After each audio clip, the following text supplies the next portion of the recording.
So hi, everybody. You all know me, Chris Costa, your town planner. And tonight we have Haritha and Tucker who are here to give us the results of our walkability audit that we had 3 weeks ago now. So I'll just turn it over to you. Hi. All right. Hello. My name is Haritha Subramanian. I go by she, her pronouns. I am an organizer with Desegregate Connecticut. I just finished up my sophomore year at UConn, so I'll be a rising junior, majoring in political science, music, and bio. And I currently serve as an alternate zoning board of appeals commissioner in my hometown of Farmington. Thank you so much for having us back. I'll throw it over to Tucker to introduce himself. Evening, everybody. My name's Tucker. I'm a zoning commissioner in Simsbury, the legislative director for Desegregate Connecticut. Thanks for having us. I actually was on the walk that we're reporting on today. I did want to say, though, unfortunately, I have a hard 5:30 cutoff time for some business in my town. So if you have some specific questions for me about the walk itself, be sure to front load those. Otherwise, Haritha will be doing the vast majority of this presentation. So why don't you take it away, Haritha? Thank you, Tucker. All right, so actually throw it back over to you, Tucker, to introduce Desegregate Connecticut. Thanks. All right, so we are Desegregate Connecticut. We are a pro-homes organization, believing in the all of the above approach. That means all different kinds of homes, that means affordable, market rate, single family, multifamily, mixed use. We believe that it promotes economic prosperity, social inclusivity, and environmental sustainability, the 3 E's. 3 E's. Next slide. We're a program of the Regional Plan Association. It's a over 100-year-old organization based out of New York, New Jersey, and Connecticut. They produced 4 long-range regional plans in history, the most recent one being in 2017. And they produce information on transportation, housing, affordability, sustainability, and good governance. As I said, we take the all of the above approach. We work at all levels of government as well, from the local level here to the state level on the policy side, to even interacting with federal officials. Next slide. Awesome. So Haritha will be taking the rest of the presentation, but I'll be here to answer some questions about the walk itself if anyone has any. Thank you. All right, so I'm gonna go quickly over just some general information about Old Saybrook, which I'm sure many of you know. But here's Old Saybrook at a glance. The racial breakdown is 93% white, 5% Hispanic or Latino, 2% Asian, and then less than 1% of Black and other races. The median household income is about $96K. The median home value is about $395.5K. Median rent is about $1,537. And some interesting stats about cost burden. Renters and owners, about 62% of renters in Old Saybrook are cost burdened, and 30% of owners are cost burdened. Within each of those groups, about half of the renters who are cost burdened and a half of the owners who are already cost burdened are specifically severely cost burdened, which means that they are spending over 50% of their income on housing, which is obviously not great. So we aim to fix that. The mean commute time in Old Saybrook is about 28 minutes, about 80% drive to work in Old Saybrook, which is actually a little bit less than the state average of 82% of people who drive. So hopefully that means a little bit more people are taking the Shoreline East train than we might expect. About 42% of the population is 60 plus, and some population projections that have been created from the Old Saybrook Affordable Housing Plan kind of show that trend almost continuing.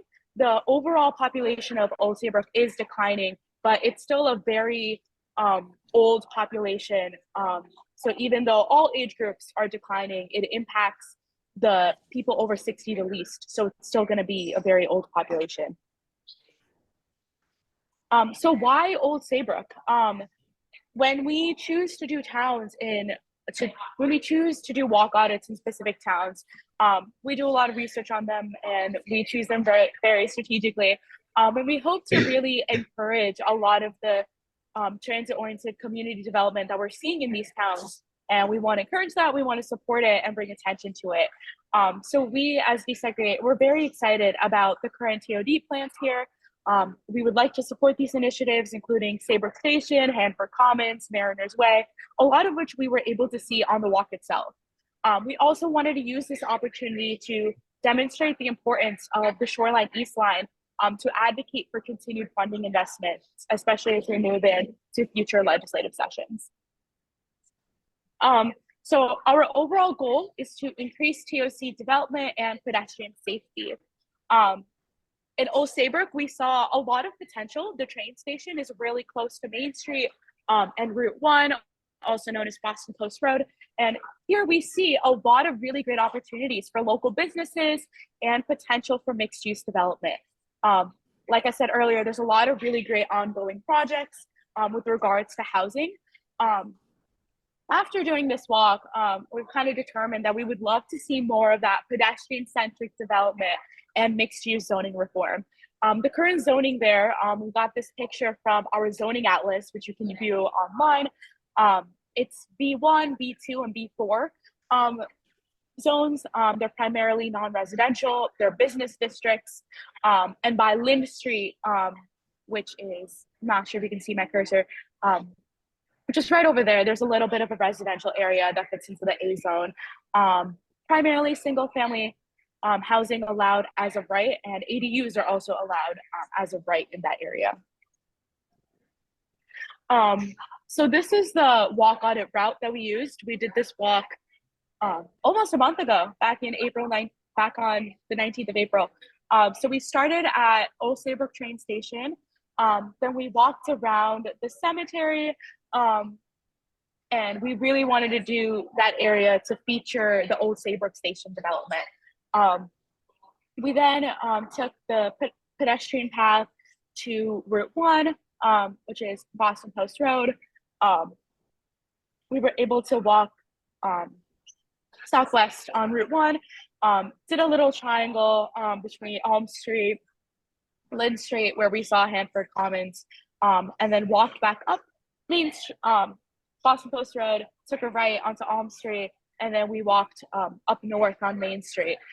Eventually, we ended up back at the Old Saybrook train station to hopefully look across the train tracks and make some recommendations there. So now I'm going to present some of our findings. Thank you to all of you who attended the walk and also filled out our worksheets. It was very useful to look back on those as I prepared this presentation. So here's the Saybrook station development. And I'm sure many of you might remember, this is a picture from that area. Lots of really great apartment housing there. So it's a really beautiful area. But we would just recommend that there was greater connectivity to the train station because it is really, really close. It just needs better pedestrian infrastructure, which can be done by increasing the number of sidewalks and also reevaluating the land use surrounding those strip malls around that area. We saw a lot of parking there. It would be great if we saw less parking lots and more housing. And this is a really, really great area to utilize some of that mixed use zoning. Some other comments from that area. Like I said, really great high density housing right near the station. Really great TOC work, and this is the type of work that we like to promote and support. The trail that we took from the Saybrook station to Route 1, that was really great, really accessible, felt safe.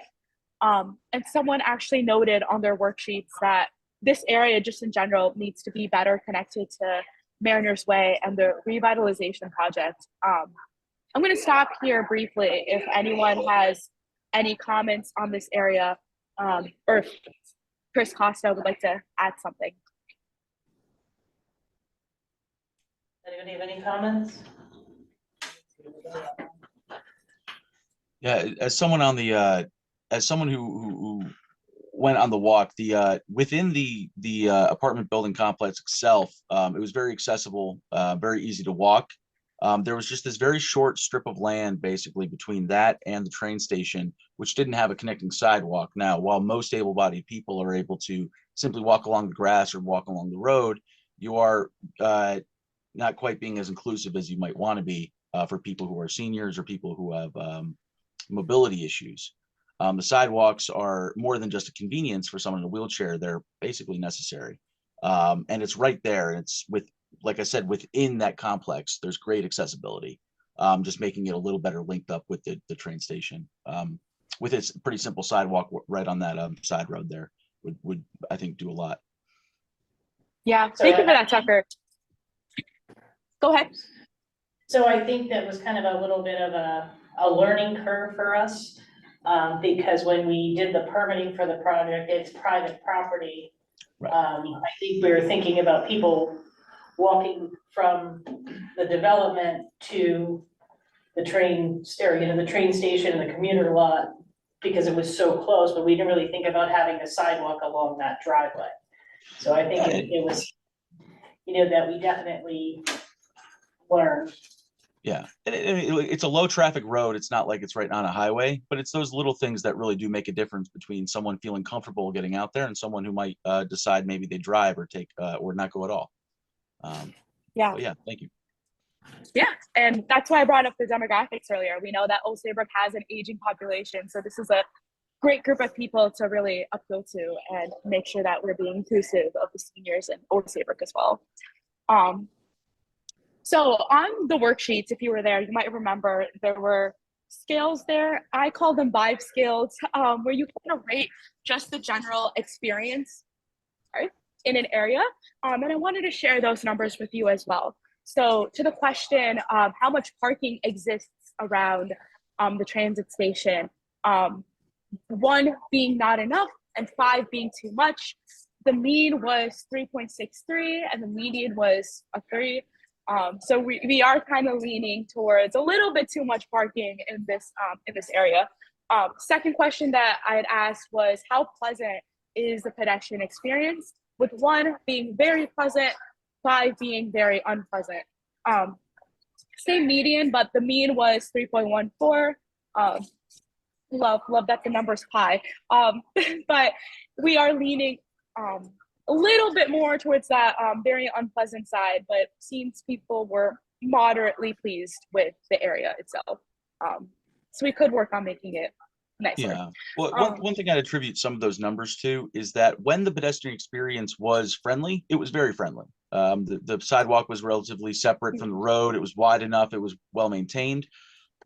Though there were some sections that lacked a sidewalk entirely. So I think that's kind of, my guess is that's why you're seeing those numbers even out, of like sometimes it's 1 and sometimes it's 5, and so they just kind of picked in the middle there,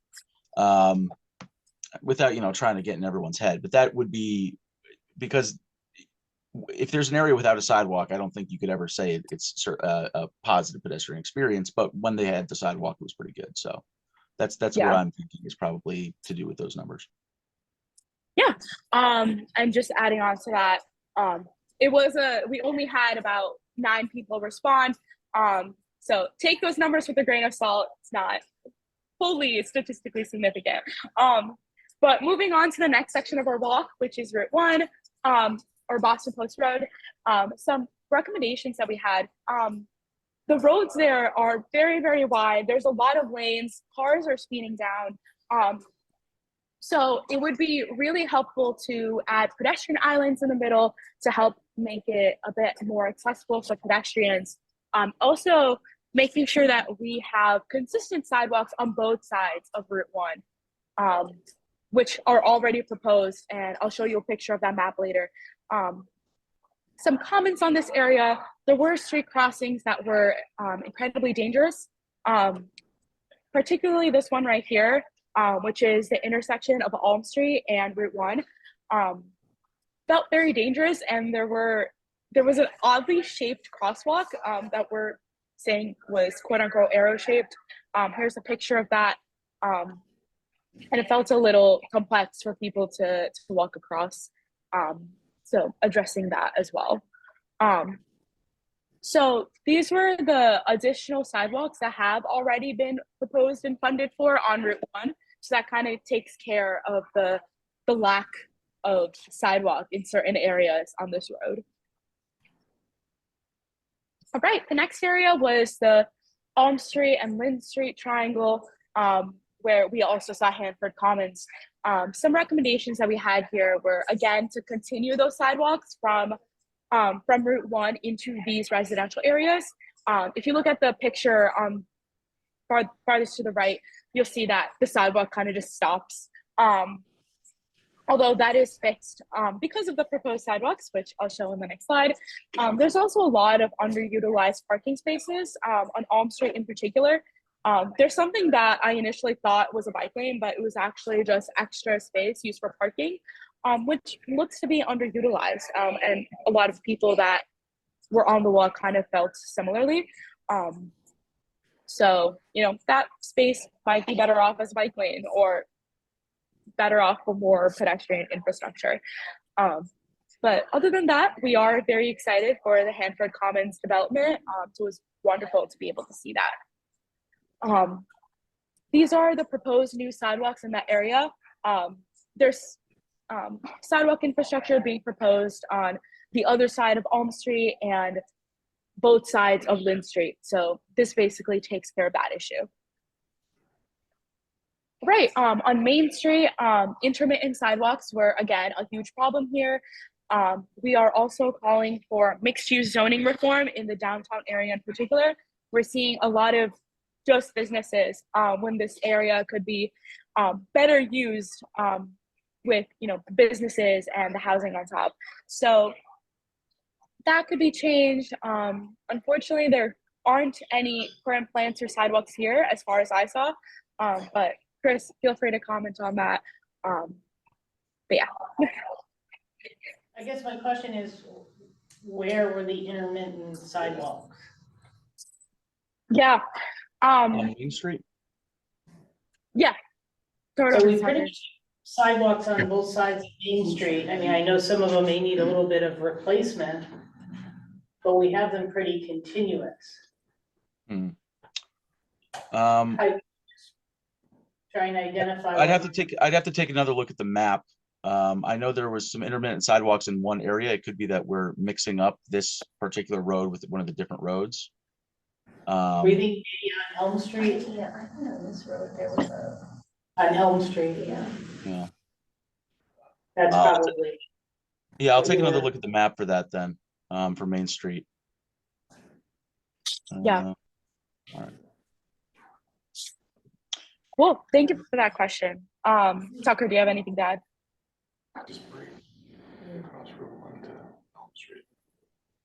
Well, yeah, what can sometimes happen is with business entrances that the sidewalk will end and kind of become a no man's land at the beginning of a parking lot.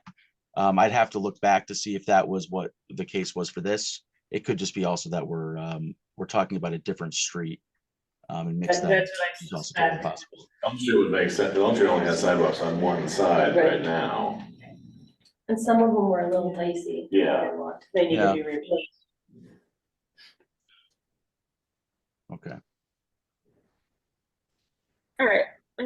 Thank you. I'll also talk about the kind of final part of our walk, which was kind of looking over the other side of the tracks once we finally got back to the train station. The consensus was there just needs to be higher connectivity from one side of the train station to the other side. Someone in these worksheets actually commented that the property right across the tracks might look really close, but it's actually over half a mile to get to the other side via public street. So making sure that both sides are better connected, and the pedestrian bridge over the tracks was also commented on to be wider and more bike friendly. So yeah. So these are some overall stats about yeah, go ahead. So back to your previous comment, I mean, we have talked to the train station about that, and they're not amenable to a bridge across the way. So I don't know if, you know, in any of your discussions and the work you've done, you've,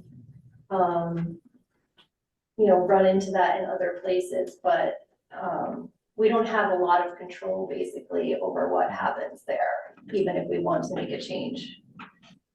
Well, hopefully you're able to use some of the walk audit data to help your case when it comes to getting better connectivity over the tracks. You don't want the train tracks to have basically, you don't want only access on one side, especially if you're going to be expanding the housing and you want people utilizing the train as their main form of transportation.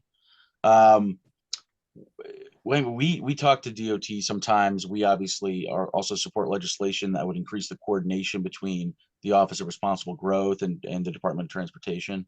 But no, I mean, this is not us saying, oh, you guys did a bad job with the pedestrian bridge. I'm totally aware that it can be very, and a lot of the roads that you have going through are state roads as well. I'm totally aware that that is not always in your control. This is just meant to show you where the improvements can be made. And hopefully is able to increase your case or make your case better when it comes to talking to those various agencies. I mean, I know that that can be a quagmire. So I think, have you had any experience with doing this successfully? Because we're a little discouraged from what we're hearing, or any communities that have successfully done this where it wasn't a project by the railroad? Well, there's a pedestrian bridge going in Bethel near their train station. I would have my boss Pete actually knows a lot more about that because we did a walk audit there before my time at Desegregate Connecticut. But I'd be happy to reach out to him and reach out to some of the Bethel folks and see what went into creating the pedestrian bridge in that area and getting back to you on that. I know in certain areas with train stations, when they did the electrification project and they did a number of different upgrades, they did add those pedestrian bridges for access to parking, but I don't think it was based on what the community wanted. I think it was what was best for the railroad. Right. The bridge is over to connect to the other tracks, but doesn't go all the way over that third one. But like in Westbrook. Yeah, well, they we're did the only electric- station between, I think, here and New Haven that only has access from one side of the tracks. Yeah. So it's very unusual in terms of the way Amtrak laid out our station. Yeah. But we also have cemetery and Mhm. other limitations across that would be hard to get around. Yeah, I mean, and that makes sense, right? You think about like the folks that run the train are thinking about how, they're thinking about commuter rail, right? So they're thinking about people coming in and parking and then walking into the train tracks. The idea that people would be living near and walking to the train station is still relatively there's a bit of a lack of imagination when it comes to even the folks that run Amtrak for sure. But that's good to know that you guys have been talking to them about that kind of thing. And I'll talk to some of the folks in Bethel and see what seemed to work with them. Yeah, but thanks for bringing it up. Thank you. And if just to add on, I think we did another walk audit in Clinton, actually. Forget if we did one in another Shoreline East town as well. You guys might be our second one. So as we continue to do more Shoreline East walks, we can also take this into account. Yeah. Maybe other towns are also struggling with the same thing as you guys are. So Yeah. this is really useful information. The one in Clinton, I think, had a tunnel under the tracks. Actually, they had a very geographically unique layout. So, but I mean, yeah, it's any individual place is going to have different needs and layouts. I think part of our problem is that we have the parking there and we're trying to get the people either to work on the other side or over, so I don't think Right. it's something they're really interested in investing in, since people can just drive there and park, so. Right. Yeah. Absolutely, that can be a challenge. Yeah, part of our work with these walk audits and TOCs in general is to increase the housing enough and make it pedestrian friendly enough to say, hey, like this is something that people want and this is something that will actually be utilized. So it's a good use of your money to build the pedestrian infrastructure here, especially since there's so much density around this area. So that's kind of the sell that we're making. So yeah.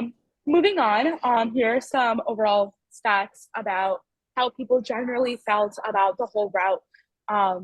Safety wise, the mean was 3.43, with the median of 4. So it tends to people feeling closer to the unsafe side. People felt decently pleasant, with the caveat that Tucker pointed out earlier. Some parts were incredibly pleasant, some parts were not so much. And how much does this area feel like a TOC to you? Pretty moderate, just like any other area. There weren't any strong opinions there. Yeah.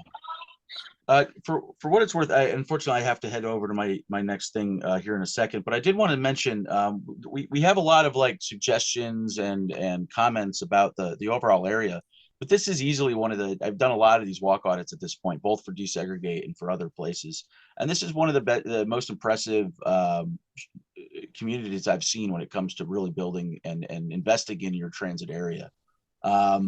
Like the vast majority of the area did have sidewalks, and then the places that didn't have them planned to come in. You also have new building happening right near your train station, and it seems like you guys are really see the train station as an asset, as something that can be used to bring energy into that community. So, you know, I just wanted to say before I head off that, like, I think you guys have done a really, really great job with that area. I hope this helps you continue along the process. But I think you guys are a model community, especially considering some of the places that I've done some of these walk audits. So with that, I do have to head off, but it was really a pleasure to do the walk audit with Pete. However many weeks ago that was. Sorry, it's I was at session, so that the time has started to run together a little bit. But so thank you all very much for having us today. All right. Thanks, Tucker. Thanks. Right. Yeah.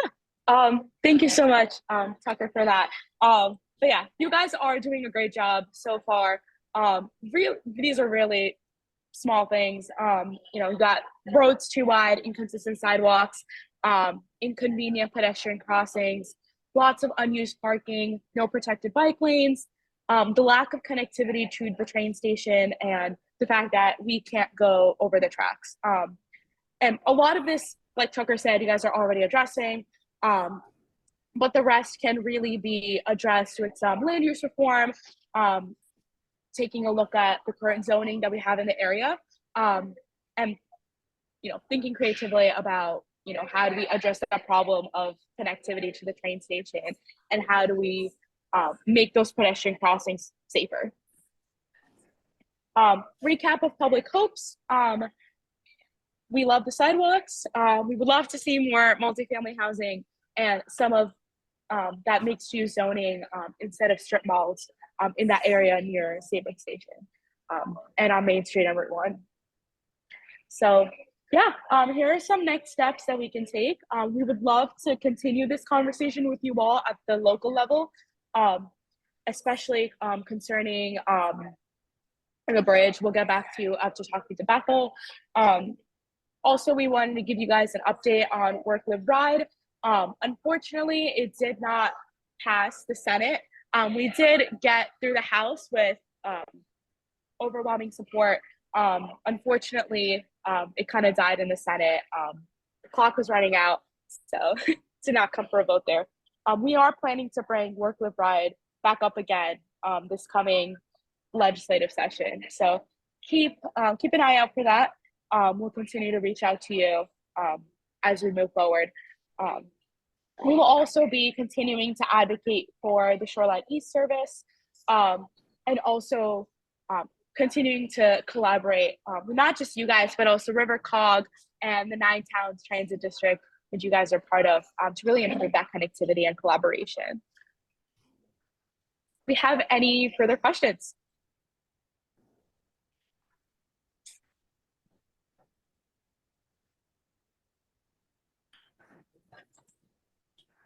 No raised hands. All right. Yay! So thank you so much for joining me and Tucker today. This is our contact information. Feel free to reach out if you have any questions. I'm sure we'll remain in touch with y'all about all these exciting new initiatives you guys have planned.